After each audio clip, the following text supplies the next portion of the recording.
Halo, perkenalkan saya Novita Daunlabi, asal instansi dari RSUP Jayapura, peserta Latsar golongan 2 angkatan 4 di BPPK Makassar. Pada video ini, saya akan merangkum materi Agenda 1, Sikap dan Perilaku Bela Negara pada modul 1 dengan judul materi Bela Negara, Wawasan Kebangsaan, dan Sistem Administrasi Negara Kesatuan Republik Indonesia atau SANKRI dengan pengampu agenda yaitu Bapak Nur Amin, SKM, MADMK. Baik, materi pembuka pada modul ini yaitu Sikap Perilaku Bela Negara. Tujuan utama dari materi ini adalah untuk membekali kita sebagai CPNS agar memiliki kesiapsiagaan dalam menghadapi isu-isu kontemporer.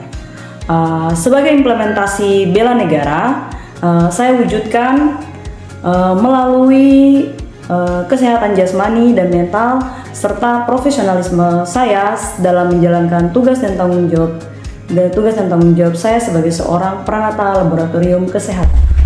Baik, materi berikutnya yaitu tentang wawasan kebangsaan. Tapi sebelumnya kita akan membahas tentang wawasan Nusantara dan wawasan kebangsaan itu seperti apa. Jadi kedua wawasan ini berawal dari Deklarasi Juanda pada tahun 1957 yang menjadi cikal bakal wawasan Nusantara. Wawasan Nusantara itu sendiri merupakan cara pandang kita terhadap jati diri dan lingkungan Indonesia, termasuk sumber daya serta potensi fisik bahkan non fisiknya. Hal ini dipandang sebagai satu kesatuan yang utuh yang berlandaskan Pancasila dan Undang-Undang Dasar Negara Republik Indonesia tahun 1945 yang tercermin dalam Akta Gatra, demografi, geografi, kekayaan alam, ideologi, politik, ekonomi, sosial budaya, dan pertahanan keamanan. Wawasan kebangsaan sendiri adalah suatu konsep yang lahir dari wawasan Nusantara.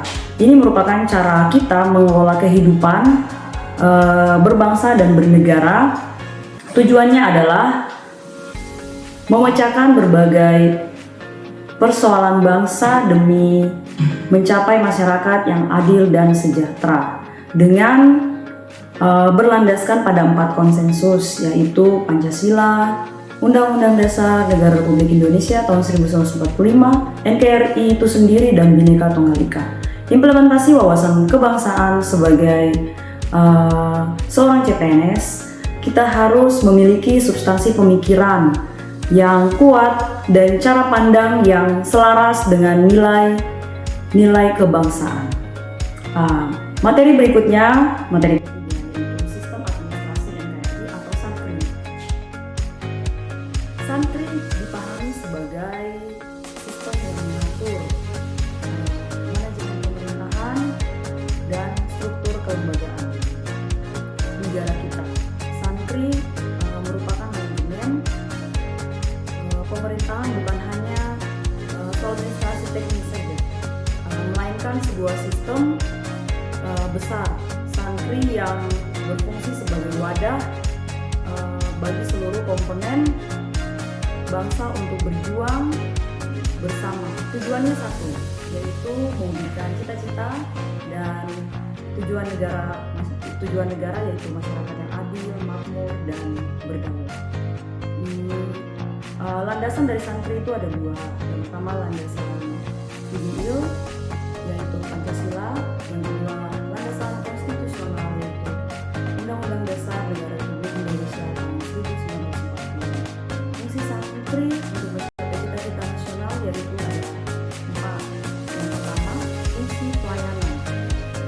Pelayanan di sini adalah tentang pelayanan kesehatan di rumah sakit untuk masyarakat mendapatkan hak-haknya secara adil dan merata. Fungsi yang kedua yaitu fungsi pengaturan. Jadi SANKRI ini berfungsi untuk sebagai peraturan pemerintah untuk menciptakan ketertiban. Yang ketiga yaitu fungsi pembangunan, untuk pembangunan infrastruktur untuk meningkatkan taraf hidup masyarakat. Fungsi yang keempat yaitu fungsi perlindungan. Di sini pertahanan negara oleh TNI untuk menciptakan rasa aman dan damai. Selanjutnya sebagai profesi peranata laboratorium, saya melakukan implementasi SANKRI itu sendiri dengan cara menjalankan pemeriksaan laboratorium sesuai dengan standar prosedur untuk menjamin validasi hasil yang lebih baik. Demikian rangkuman materi saya pada hari ini. Terima kasih.